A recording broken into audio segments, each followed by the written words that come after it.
અંકલેશ્વર તાલુકાના સાજોદ ગામ ખાતે આવેલ અતિ પૌરાણિક સિદ્ધનાથ મહાદેવ મંદિર ખાતે દેવાધિદેવ મહાદેવની મહાશિવરાત્રી નિમિત્તે 3 દિવસીય પરંપરાગત ભાતીગળ મેળાનો પ્રારંભ થયો છે। સવારથી જ ભક્તો મહાદેવના દર્શનાર્થે ઉમટી પડ્યા હતા અને પવિત્ર રુદ્રકુંડ ખાતે સ્નાન કરી ધન્યતા અનુભવી હતી।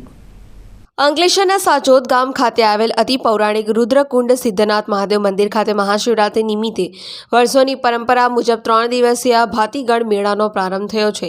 સાજોદ ખાતે પ્રતિવર્ષ ગ્રામ પંચાયત અને ગામ વિકાસ સમિતિ અને સાજોદ સિદ્ધનાથ મહાદેવ મંદિરના ટ્રસ્ટી મંડળના માર્ગદર્શન હેઠળ મહાશિવરાત્રી નિમિત્તે મેળાનું આયોજન કરવામાં આવે છે।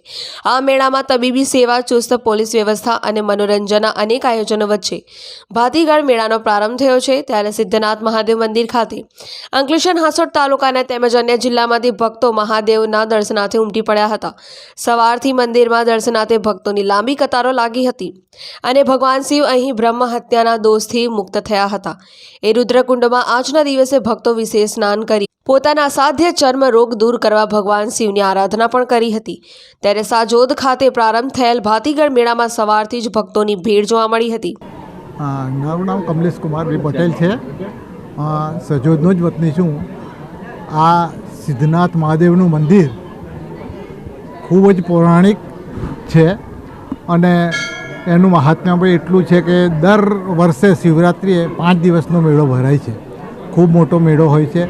આજુબાજુ અંકલેશ્વર તાલુકો, હાંસોટ તાલુકો, ઓલપાડ તાલુકાના લોકો અહીંયા દર્શનાર્થે આવે છે અને અધન્યતા અનુભવે છે। બાજુમાં જ એક રુદ્રકુંડ પણ છે અને રુદ્રકુંડનું મહાત્મ્ય એટલું છે કે એમાં સ્નાન કરવાથી ચામડીના ઘણા બધા રોગોમાં ઘણો બધો ફેરફાર થાય છે અને લોકો એનો લાભ લે છે।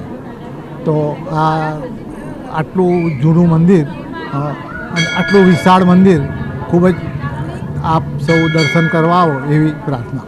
પિન્ટુ મોદી, જનસાક્ષી ન્યૂઝ, અંકલેશ્વર।